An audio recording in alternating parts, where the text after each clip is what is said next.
I am enforcing the army and signing a death warrant of the biggest criminal in India. ഇനിയാണ് ആരംഭിക്കുന്നത്.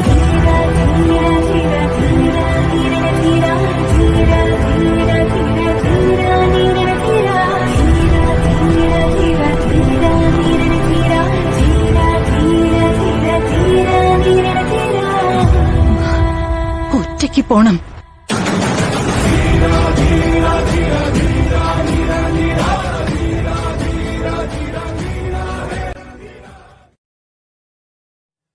Hi hello வணக்கம், நான் உங்கள் சதீஷ் சந்தேன். வீட்டாக நிற்கிறேன் உங்கள் ஸ்மார்ட். இந்த வீடியோவில் என்ன பார்க்க போகிறேன்னா, ஆக்சுவலி என்கிட்ட ரொட்டீனாக வந்துட்டு இருக்க ஒரே கொஸ்டின் என்னன்னா, எவ்வளோ நாள் ஆனாலுமே சரிங்க, என்கிட்ட ரொட்டீனாக திருப்பி வந்துட்டு இருக்க ஒரே கொஸ்டின் என்னன்னா, பைக் டீட்டெயில்ஸ் R15V4 டீட்டெயில்ஸ் தான் ப்ரோ அப்படின்னு தான் கேட்டுட்டு இருக்கீங்க. அவங்களுக்காக தான் இந்த வீடியோ. பட் நார்மலாக இப்போ நம்ம விளாக்ஸ் மட்டும் பார்க்குறேன் அப்படின்னா அவங்களுக்கு வந்து இந்த வீடியோ அவ்வளோ யூஸ்ஃபுல்லாக இருக்காது. பட் நம்ம இந்த வீடியோ யாருக்கு மெயினாக யூஸ்ஃபுல்லாக இருக்கும் அப்படின்னு பார்த்தீங்கன்னா, பைக் வாங்க போகிறேன் அப்படின்னு சொல்கிறவங்களுக்கு, இல்லை புதுசாக இப்போ தான் நான் பைக் வாங்கியிருக்கேன் அப்படின்றவங்களுக்கும் இந்த வீடியோ யூஸ்ஃபுல்லாக இருக்குங்க. அதனால் ஒன்றும் ப்ராப்ளம் இல்லை. நார்மலாக எல்லாரும் பைக் தான் வாங்க போகிறீங்க, பட் அவங்களுக்கும் புரியும். அதனால இந்த வீடியோ ஸ்கிப் பண்ணாமல் பாருங்கள், அப்போ தான் உங்களுக்கு புரியும். அதுக்கு முன்னாடி நம்ம சேனலை யாருன்னா சப்ஸ்கிரைப் பண்ணாமல் பார்த்துட்டு இருக்கீங்க, இப்போ தான் ப்ரோ உங்கள் சேனலுக்கே நான் புதுசாக வரேன் அப்படிலாம் யாருன்னா நினச்சிட்டு இருந்தீங்கன்னா ஒன்றுமே பிரச்சனை இல்லைங்க. கீழே தான் சப்ஸ்கிரைப் பண்ணி பெல் ஐக்கானும் இருக்கும், அப்படியே சப்ஸ்கிரைப் பண்ணிட்டு பெல் ஐக்கான் அழுத்தி ஆளில் போட்டுக்கோங்க. சரி வாங்க வீடியோக்குள்ளே போகலாம். ஃபர்ஸ்ட் பாயிண்ட், நான் வந்து இதை வந்து ரொம்ப நாளாக ஆக்சுவலி ஒரு சின்ன ஸ்டோரி மட்டும் சொல்லிடுறேன். என்னடா ஃபர்ஸ்ட் பாயிண்ட்னு சொல்லிட்டு ஸ்டோரி சொல்கிறேன் அப்படின்னு நினச்சிடாதீங்க. நான் சின்ன பாயிண்ட் ஒன்று சொல்கிறேன். ரீசெண்டாக ஒரு ஒன் டே எனக்கு வந்து லீவ் கிடச்சிது. அதில் வந்து நான் எப்படியா ஒரு vlog போட்டுருணும் அப்படின்ட்டு நான் என்ன பண்ணேன், வண்டி எடுத்து கிளம்பிட்டு நானும் கண்டென்ட்டுக்காக தேடி அலைஞ்சிங்கன்னே இருக்கேன். அப்புறம் டக்குன்னு எனக்கு ஸ்ட்ரைக் ஆச்சு. சரி ஓகே, நம்ம ரிவ்யூ அண்ட் மெயின்டெனன்ஸ், ரிவ்யூ ஒரு பாட்டா மெயின்டெனன்ஸ் ஒரு பாட்டா போட்டுடலாம் பைக்கில் அப்படியே vlog மாதிரி பண்ணிட்டு அப்படின்னு சொல்லிட்டு நான் நினச்சேன். சரி ஓகேடா அப்படின்ட்டு நானும் என்னமோ பேசிட்டு இருக்காங்க. நானும் பைக் வாங்கினதுலேருந்து அது முடிஞ்சதுக்கப்புறம் என்னென்னமோ பேசி வளரிட்டேன் அந்த வீடியோவில். எப்படின்னா சொன்னதே திருப்பி சொல்லின்னு இருக்கேன். அந்த மாதிரி கொஞ்சம் எதனாலன்னா ரொம்ப டிராஃபிக்கா, அதனால நம்ம என்ன பேசணும் அப்படின்றது எனக்கு புரியல. அதனால அந்த வீடியோ ஃபுல்லாக சொதப்பிட்டேங்க. 2 வீடியோவுமே அப்படிதான். சரி ஒரு வீடியோ இன்னொரு வீடியோ அப்படின்னு சொல்லிட்டு போடலாம் அப்படின்னு வெயிட் பண்ணிட்டு இருந்தேன். பட் 2 வீடியோவுமே சொதப்பிட்டேன். அந்த வீடியோ நான் பேசி முடிச்சதுக்கு அப்புறமே எனக்கு தெரிஞ்சிருச்சு, கொஞ்சம் கேப்லேயே தெரிஞ்சிச்சு. நான் அப்புறம் அந்த வீடியோல சொல்லிருப்பேன், தப்பா நினச்சிக்காதீங்க, இந்த வீடியோ வந்து ரொம்ப சொதப்பிட்டேன் நான் அப்படின்னு சொல்லிட்டு ஒரு மாதிரி சொல்லிருப்பேன். பட் அந்த வீடியோ நான் டெலிட்டே பண்ணிட்டேன், நான் போஸ்டே பண்ணல, எடிட்டிங்கும் பண்ணல. அந்த வீடியோ எனக்கே தெரியும் அது ரொம்ப ஒரு மாதிரி ஆயிடுச்சுங்க. இல்லைங்க, சரி ஓகேங்க, நம்ம வீடியோக்குள்ள போயிடலாம். ஃபர்ஸ்ட் பாயிண்ட் அப்படின்னு பார்த்தீங்கன்னா, ப்ரோ நீங்கள் வந்து இஎம்ஐல வண்டி எடுத்தீங்களா இல்லை ரெடி கேஷில் எடுத்தீங்களா அப்படின்னு சொல்லிட்டு நிறைய பேர் மெசேஜ் பண்ணியிருந்தீங்கன்னா, அந்த மெசேஜுக்கு திருப்பி உங்ககிட்ட கேட்பேன், ப்ரோ என் மூஞ்ச பார்த்தா உங்களுக்கு இஎம்ஐல எடுத்த மாதிரி தெரியுதா இல்லை ரெடி கேஷில் எடுத்த மாதிரி தெரியுதா அப்படின்னு சொல்லிட்டு ஒரு எனக்கு தெரிஞ்ச ஒரு சம்திங் ஒரு 4-5 எஸ்ஆர்பி கிட்ட நான் வந்து கேட்டிருப்பேன். கேட்ட எல்லாருமே சொல்கிற ஒரே பதில், ப்ரோ நீங்கள் எப்படி ரெடி கேஷில் தான் ப்ரோ எடுத்திருப்பீங்க அப்படின்றாங்கங்க. அப்புறம் எனக்கே ஒரு மாதிரி நம்ம மூஞ்செல்லாம் பார்த்தா அப்படியா தெரியுது அப்படின்ற மாதிரி தோணுச்சு. பட் நான் உங்ககிட்ட சொல்லிட்டேன், இல்லை ப்ரோ நான் வந்து இஎம்ஐல தான் எடுத்தேன், இதெல்லாம் எடுத்தேன் அப்படின்னு. எனக்கு வந்து எப்படின்னா எல்லார்கிட்டையும் சொல்லிட்டு இருக்க முடியலங்க. இப்போ ஒரு 2-3 பேர் ஒரே கேள்வி கேட்குறாங்க அப்படின்னா ஆன்சர் பண்ணிடலாங்க, அது ஒன்றும் தெரியாது. பட் 100 பேர் 200 பேர் அதே ஒரே கேள்வி கேட்கும் போது நமக்கு எல்லார்கிட்டையுமே ஆன்சர் பண்ணிட்டு இருக்க முடியாது. அதனால தாங்க இந்த வீடியோ. சரி ஓகே, ஏன்னா எல்லாருமே ஒரே கேள்வி தான் கேட்குறாங்க, பைக் என்ன ரேட்டு ப்ரோ, என்ன பண்றீங்க, பைக் மெயின்டெனன்ஸ்ல இருந்து எல்லாமே அப்படியே ரொட்டீனா அதே கேள்விதான் வந்துட்டு இருக்கு. சரி ஓகே, நம்ம அந்த கொஸ்டினோட ஆன்சர்ஸ் வந்து எல்லாருக்குமே தேவைப்படுது. சரி ஓகே, இதை வந்து நம்ம வீடியோவே எடுத்து போட்டுடலாம் அப்படின்ட்டு தாங்க நீ உட்காந்து பேசிட்டு இருக்கேன், வேற ஒன்றும் இல்லைங்க. சரி ஓகேங்க, நான் வேற வளவலன்னு பேசினே இருக்கேன். ஃபர்ஸ்ட் பாயிண்ட்டுக்குள்ள போயிடலாம். ஃபர்ஸ்ட் பாயிண்ட், பைக்கோட காஸ்ட். நான் எடுத்தது வந்து கரெக்டா மார்ச் 9ஆம் தேதி வந்து டெலிவரி எடுத்தாங்க. ஆனா நான் வந்து போன வருஷம் டிசம்பர் 28 வந்து 1000 rupees கொடுத்து புக் பண்ணிட்டேன். நான் ஏற்கனவே இந்த வீடியோ போட்டிருப்பேன், அது எப்போ நம்ம வண்டி வாங்கினதுக்கு அப்புறம் இந்த வீடியோ போட்டிருப்பேன். இதே ஷர்ட்ல இதே காஸ்டியூம்ல தான் உட்காந்து அந்த வீடியோவும் பேசியிருப்பேன். முடிஞ்ச டைம் இருந்தால் செக் பண்ணி பாருங்க. பட் அந்த வீடியோ பார்க்காதவங்க தான் என்கிட்ட நிறைய கேள்வி கேட்குறாங்க.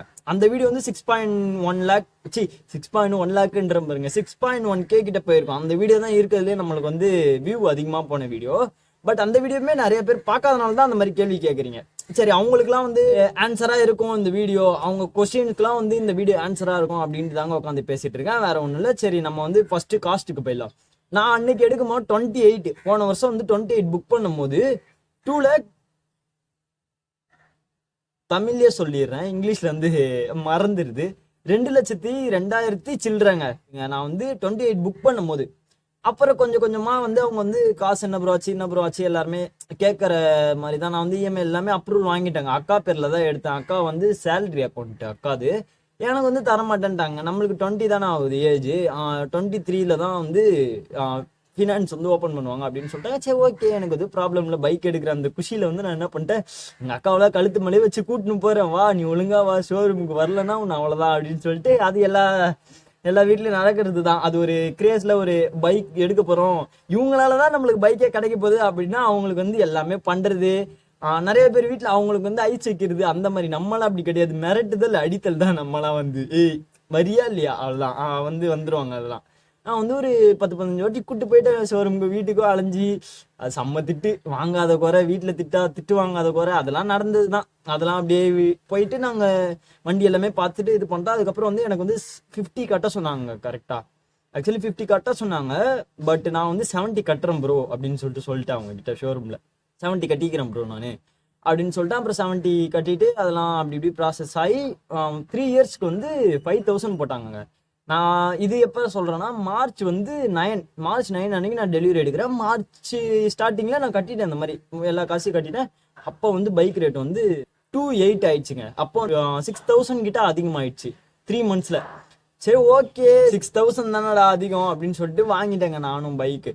அப்புறம் எல்லாமே வாங்கி முடிச்சதுக்கு அப்புறம் ஃபர்ஸ்ட் விஷயம் வந்து அதாங்க, நம்ம கிட்ட வந்து காஸ்ட் கேட்பாங்க. அடுத்து வந்து இஎம்ஐல எடுத்தீங்களா இல்லை ரெடி கேஷ்ல எடுத்தீங்களா அது வந்து கேட்பாங்க.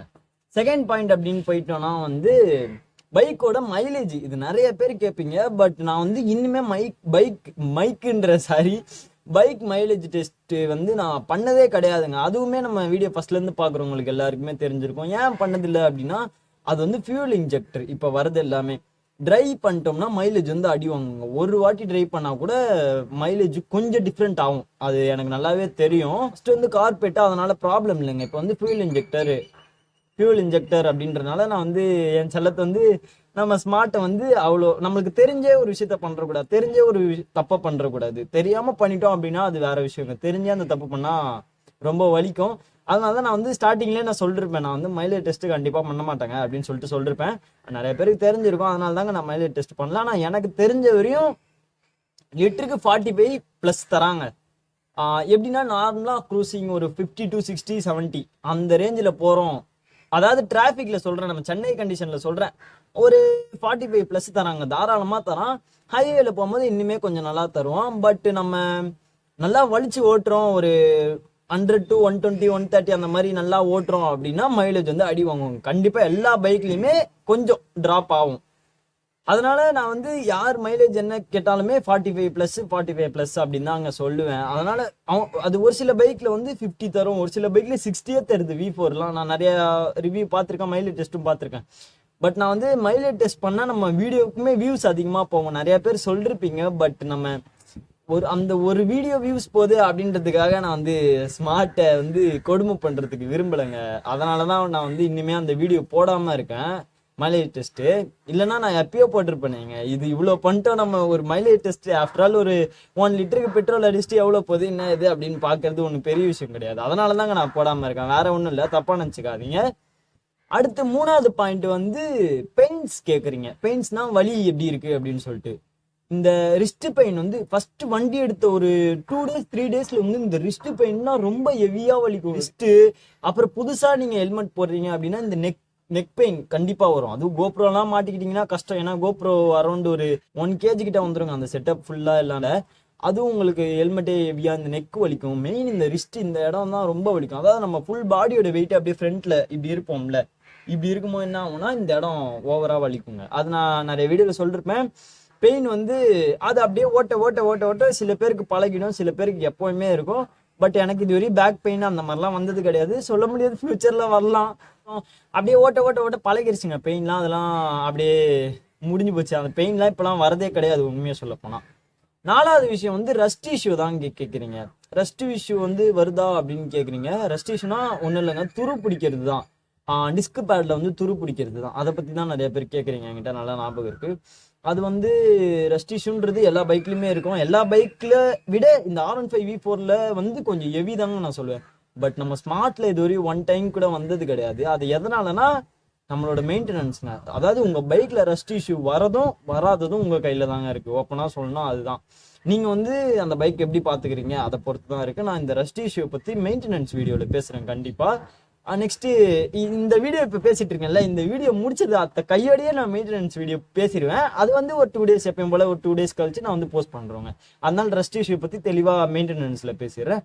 5வது பாயிண்ட் வந்து பைக்கோட குவாலிட்டி தாங்க. குவாலிட்டி வைஸ் எப்படின்னா கார்பன் ஃபைபர்ல இருந்து பிளாஸ்டிக் வைஸ்ல எல்லாமே நான் சொல்றேங்க. ஃபர்ஸ்ட் வந்து V3ல வந்து டேங்க்கு மட்டமான ஒரு குவாலிட்டியில இருக்குங்க. அது நிறைய பேருக்கு தெரிஞ்சிருக்கும். ஆனா V4ல அப்படியே வந்து என்னடா இது வந்து V3க்கு அடுத்த மாடலான்ற மாதிரி கேட்குற மாதிரி அவ்வளோ ஒரு சூப்பரா பண்ணிருப்பாங்க. டிசைன் வைஸ்லயும் சரி குவாலிட்டி வைஸ்லயும் சரி சூப்பரா இருக்கும். பட் V4ல வந்து ஒரு செக்கு அப்படின்னா பேக்ல டைல் டைடி தாங்க. நம்ம ஸ்மார்ட்லயே உடஞ்சிருப்பான், உங்களுக்கே தெரிஞ்சிருக்கும். பட் அதெல்லாம் நம்ம ஃபிக்ஸ் பண்ணிட்டாங்க, அதெல்லாம் ஒன்றும் ப்ராப்ளம் இல்லை. அதாவது நேற்று நம்மளுக்கு ஆச்சுன்னா நம்ம இன்னைக்கே வந்து ரெடி பண்ணிட்டோம். நான் பண்ணிடுவேன் அப்படிதான், ஓகேங்களா. அது வந்து நீங்க வண்டி எடுக்கிறீங்க, புதுசா எடுக்கிறீங்கனாலும் சரி, இல்லை இனிமே எடுத்துட்டாலும் சரி, தயவு செஞ்சு என்ன சொல்றது, ஃப்ரெண்ட்ஸ் கிட்ட எப்படி ப்ரோ சொல்றது, அம்மா கிட்ட எப்படி சொல்றது, அப்பா கிட்ட எப்படி சொல்றது, நீங்க சொன்னாதான் உங்க பைக் வந்து அவங்களுக்கு அப்பதான் புரியும். அவங்க அப்படிதான் கரெக்டா உட்காருவாங்க. ஏன்னா அந்த பைக்கை பத்தி உங்களுக்கு தான் தெரியும் எப்படின்னா எதுன்ட்டு. நான் வந்து அந்த மாதிரி சொல்லாம விட்டதுனால தான், என்னோட கேர்லெஸ்ஸால தான் அந்த டைம்ல வந்து அந்த மாதிரி ஆச்சு. அந்த மாதிரி உங்களுக்கு நடக்கூடாது அப்படின்னா முன்னாடியே இன்ஃபார்ம் பண்ணுறேங்க. மேபி நிறைய பேருக்கு உடஞ்சிருக்கலாம். அப்படி யாருக்குலாம் உடஞ்சதுன்னா என்ன மாதிரி யாருன்னா இருந்தீங்கன்னா கீழே கமெண்ட் செக்ஷன்ல கமெண்ட் பண்ணுங்க. ப்ரோ நானும் உங்களை மாதிரி தான் ப்ரோ, அதை உடச்சிட்டேன் அப்படின்னு சொல்லிட்டு கமெண்ட் பண்ணுங்க. அப்புறம் 6வது பாயிண்ட் வந்து கொஞ்சம் முக்கியமான பாயிண்ட்டுங்க. ஏன்னா இது நான் உங்கள்கிட்ட சொல்லியே ஆகணும். பவர் பத்தி தாங்க பேச போறோம் 6வது பாயிண்ட்ல.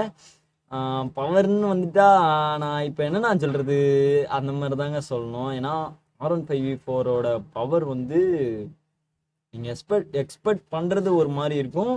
பட் நீங்க பைக் வாங்கினதுக்கு அப்புறம் நீங்க ஓனா ரைட் பண்ணும்போது அந்த பவர் ஒரு மாதிரி இருக்குங்க. நான் வந்து இப்படி சொல்றத நினைச்சு நம்ம ஒரு கம்மியா நினைப்போம், அது அதிகமா வரும் அப்படின்னு நினைச்சிடாதீங்க. நீங்க எவ்வளவு அதிகமா நினைச்சாலும் அது வந்து கொஞ்சம் கம்மியான மாதிரி தான் உங்களுக்கு தெரியும்.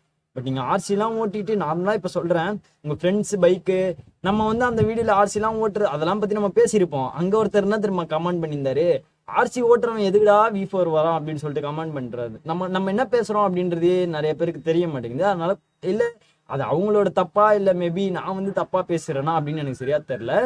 பட் நான் வீடியோ எடுத்து பார்க்கும்போது அது கரெக்டாக தான் தெரியுது. அது உங்க சைட்ல ரீச் ஆகும்போது என்ன ஆகுது அப்படின்னு சொல்லிட்டு தெரியல. பட் இந்த வீடியோ நான் தெளிவா சொல்றேன்.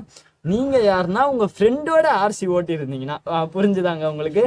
உங்க ஃப்ரெண்டோட ஆர்சி இல்ல வேற பைக் கொஞ்சம் பவரான பைக் சும்மா ஓட்டி பாக்குறது, நான் வந்து நீங்க வச்சிருக்கீங்க அதை ஓட்டிட்டு வந்து V4 ஓட்டுனீங்க அப்படின்னு சொல்லிட்டு நான் சொல்ல.